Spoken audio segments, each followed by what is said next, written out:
हिंदुस्तान पाकिस्तान विवाद के किस्से हम आए दिन सुनते ही रहते हैं। दोनों देशों में बंटवारे का इतिहास बेहद हैवानियत भरा रहा है, लेकिन इन दर्द भरी चीखों के बीच कुछ मधुर सुर भी थे जो सौहार्द की राग गा रहे थे। ऐसी एक कहानी है फ्रांस की, जहां आज़ादी के ऐलान के बाद एक भारतीय ने अपनी पगड़ी उतार कर दे दी ताकि पाकिस्तान का झंडा सिला जा सके। क्या थी ये कहानी, कैसे ऐसे हालात बने, ये लोग फ्रांस में क्या कर रहे थे, आज इसी बारे में बात होगी। नमस्ते, मैं हूं निखिल और आप देख रहे हैं ऐतिहासिक किस्सों कहानियों से जुड़ा हमारा रोजाना का कार्यक्रम तारीख।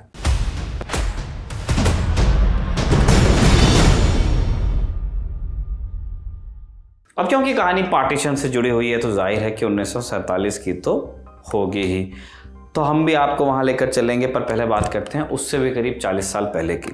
British lieutenant general Robert Baden Powell ने एक किताब लिखी है, scouting for boys, a handbook for instruction in good citizenship. इस किताब से एक आंदोलन सा चला, स्काउटिंग मूवमेंट।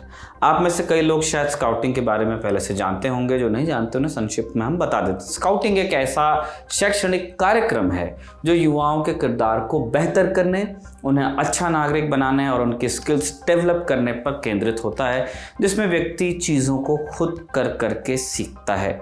इंडिया में स्काउटिंग की शुरुआत लगभग 1910 में हो चुकी थी।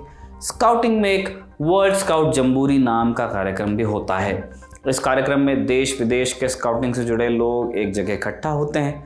भारतीय स्काउट्स भी इसमें हिस्सा लेते हैं। तो हमारा किस्सा शुरू होता है छठे वर्ल्ड स्काउट जम्बूरी से। ये साल 1947 में फ्रांस में आयोजित हुआ। इस कार्यक्रम के लिए सब लोग राजधानी पेरिस से सटे मोइसन गांव में इकट्ठा हुए थे। अब इस जम्बूरी में प्रतिनिधित्व के लिए भारत से भी एक टीम का चयन हुआ। इस टीम में कुल 165 युवा स्काउट्स थे। इनमें हर क्षेत्र, हर जाति, हर धर्म के लोग शामिल हुए। धनमल माथुर नाम के व्यक्ति स्काउट मास्टर की भूमिका में थे। वहीं जी.जे.जे. थैडस टीम का नेतृत्व कर रहे थे। ये नाम हुआ इनका, जी.जे.जे. थैडस। खुर्शीद अब्बास गर्देजी, इकबाल कुरैशी, मदन मोहन, स्वर्ण सिंह, आफ्ताब, रणवीर सिंह, जयदेव सिंह, सरफराज, अहमद रफीक, नरेंद्र कुमार, ये कुछ नाम हैं जो इस टीम में थे। इनमें से कुछ लोगों ने आगे चलकर अपने पेशों में इतिहास भी रचा, मगर वो बातें बाद में आएंगी। अभी जानते हैं कि फ्रांस में क्या हुआ। जम्बूरी में फ्रांस जाने के लिए ये लोग तत्कालीन बॉम्बे से पानी के जहाज में चढ़े और फिर साथ मिलकर पेरिस तक इन्होंने यात्रा की। स्वेज नहर से यात्रा कर ये लोग 18 दिन में पहले इंग्लैंड पहुंचे। इस दौरान उन्हें भयानक सी सिकनेस का सामना करना पड़ा, जो समंदर में जहाज के डूबने से जो होती है, सी सिकनेस। अधिकतर लोग क्योंकि पहली बार जहाज की यात्रा कर रहे थे। इस दौरान एक बड़ी दिक्कत ये भी हुई कि ग्रुप में शामिल हिंदू लड़के ठीक से खाना भी नहीं खा पाए, क्योंकि खाने की अधिकतर चीज़ों में बीफ था। समंदर में सब्जियों का बड़ा टोटा होता था पहले। दूसरे भोजन की उन्होंने मांग की, वो मिला नहीं, इसलिए मुस्लिम लड़कों ने भी खाने से इनकार किया। ये सब सहने के बाद जब हिंदुस्तानी टीम मोइसन पहुंची तो वहाँ उन्हें 24 देशों से आए 40,000 स्काउट्स दिखाई दिए। इससे आप अंदाज़ा लगा सकते हैं कि ये कार्यक्रम किस स्तर का था। कार्यक्रम शुरू हुआ 9 अगस्त को, लेकिन अभी केवल 6 ही दिन बीते थे कि इतने में भारत स्काउट्स एंड गाइड्स की टीम तक एक खबर पहुंचती है। अब यह खबर बहुत खुशी वाली थी, लेकिन इसमें गम भी जुड़ा हुआ था। टीम को बताया गया कि भारत देश अब आज़ाद हो गया है। जश्न का माहौल था, लेकिन दुख की बात यह थी कि हिंदुस्तान अब सिर्फ हिंदुस्तान नहीं रह गया, 2 देश बन गए थे। एक का नाम भारत और दूसरे का नाम पाकिस्तान। अब स्काउटिंग टीम के सदस्य चले तो एक देश से थे, लेकिन इस खबर के बाद वो अलग अलग 2 देशों के नागरिक हो गए। क्योंकि स्काउटिंग का असल मकसद ही लोगों के व्यक्तित्व को निखारना और भाईचारा बनाने का था, इसलिए स्काउटिंग टीम पर इसका कोई बुरा असर नहीं देखने को मिला। सब ने मिलजुल कर खुशी मनाई और एक दूसरे को आज़ादी की बधाई भी दी। पाकिस्तान वालों को भी बधाई मिली और हिंदुस्तान वालों को भी। आज़ादी का जश्न मनाने के लिए फ्रांस में लंदन स्थित भारतीय उच्चायोग से एक बक्सा आया। बक्से में मिठाइयाँ थीं, साथ में तिरंगा झंडा था।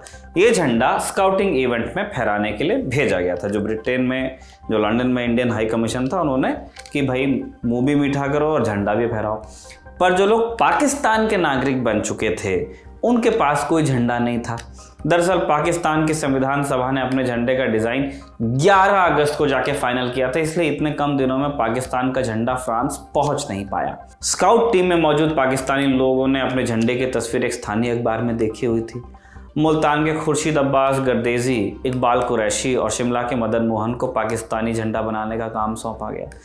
झंडा बनाने के लिए सफ़ेद और हरे रंग के कपड़े की ज़रूरत थी और इतनी जल्दी अब कपड़ा भी नहीं मिल सकता था। दोनों झंडे अगले दिन फहराए जाने थे, इसलिए टीम ने एक रास्ता निकाला। पाकिस्तानी पत्रकार और लेखक अकील अब्बास जाफरी पाकिस्तान क्रॉनिकल में लिखते हैं, पाकिस्तान का झंडा बनाने के लिए गर्देजी ने अपनी सफ़ेद कमीज़ फाड़ी और मदन मोहन ने अपनी हरी पगड़ी का कपड़ा दिया। इसके बाद दो लड़कियों ने पाकिस्तानी झंडे की सिलाई की। ये लड़कियां फ्रांस की गाइड्स थीं। इस तरह टीम ने अपने हाथों से परचम में सितारा और हिलाल तैयार किया, जो नेशनल फ्लैग है पाकिस्तान का। भारत में इसी वक्त लाखों लोग बंटवारे का दंश झेल रहे थे, नफरत उबाल मार रही थी। उसी समय एक भारतीय लड़के की पगड़ी से पाकिस्तान का झंडा बनाया जाना अपने आप में बड़ी बात है। इतना ही नहीं, इसके बाद एक और दिलचस्प घटना हुई। झंडारोहण के दौरान भारतीयों ने राष्ट्रगान जनगण मन गाया, लेकिन पाकिस्तान का राष्ट्रगान तैयार नहीं हुआ था। इसीलिए सभी स्काउट्स ने मिलकर सारे जहां से अच्छा गाने का फैसला किया।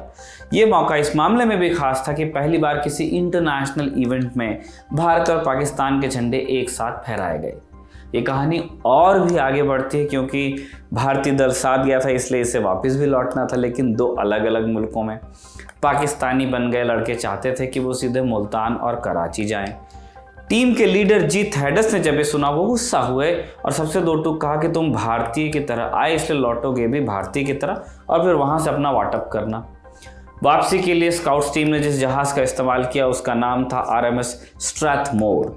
ये वही जहाज़ था जिसमें बैठकर मेजर ध्यानचंद साल 1936 में ओलंपिक खेलों में हिस्सा लेने के लिए जर्मनी गए थे।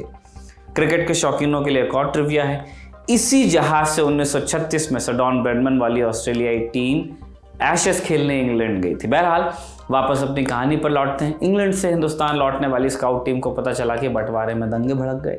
टीम में हिंदू भी थे, मुसलमान भी थे, दो बड़ी कौमें जिनके बीच में दंगा हुआ था। हिंदुस्तानी और पाकिस्तानी हो गए। इस डर से कि कहीं शिप पर कोई झगड़ा ना हो जाए, हर वक्त डेक पर किसी न किसी को तैनात रखा गया। किस्मत अच्छी थी कि कुछ नहीं हुआ उन स्काउट्स के बीच में। जहाज़ बम्बई आया, जिसके बाद पाकिस्तानी लड़कों को लाहौर और कराची के लिए रवाना किया गया। जसदेव सिंह का नाम आपने सुना होगा, पद्मश्री पद्म भूषण से सम्मानित भारत के दिग्गज कमेंटेटर जो एक समय में दूरदर्शन की आवाज़ होते थे, वो इसी दल का हिस्सा थे। इसके अलावा प्रसिद्ध लेखक रणबीर सिंह भी स्काउट टीम में थे। रणबीर बंटवारे के बाद आफ्ताब नाम के लड़के की कहानी बताते हैं जो स्काउट टीम का हिस्सा था।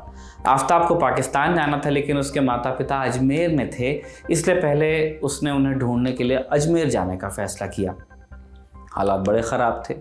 ट्रेन में लोगों को चुन चुन कर रोका जा रहा था, स्पॉट किया जा रहा था। रणबीर लिखते हैं कि हिंदू लड़के ने आफ्ताब को हिंदू नाम देकर अपने साथ फर्स्ट क्लास केबिन में छिपाया और उसके माँ बाप के पास पहुंचाया। इसके अलावा और भी कुछ चर्चित नाम हैं जो 1947 की स्काउट गाइड टीम का हिस्सा थे।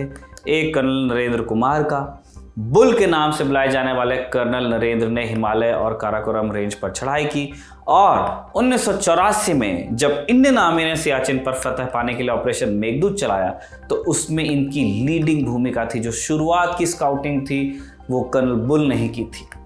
कर्नल नरेंद्र के ही एक दोस्त थे सरफराज अहमद रफ़ीकी, वो भी स्काउट टीम का हिस्सा थे और दोनों ने मिलकर फ्रांस में झंडा फहराया था। लेकिन 1965 में ये दोनों युद्ध की ज़मीन में आमने सामने आए। कैप्टन सरफराज ने पाकिस्तानी एयरफोर्स ज्वाइन की और 1965 के युद्ध में वो अपने देश के लिए वीरगति को प्राप्त हुए।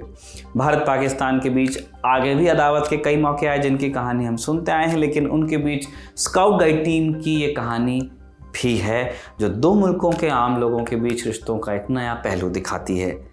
आज का एपिसोड लिखा था हमारे साथी नावेद ने और आलोक ने इसे आपके लिए रिकॉर्ड किया। आप देखते रहिए दी ललन टॉप।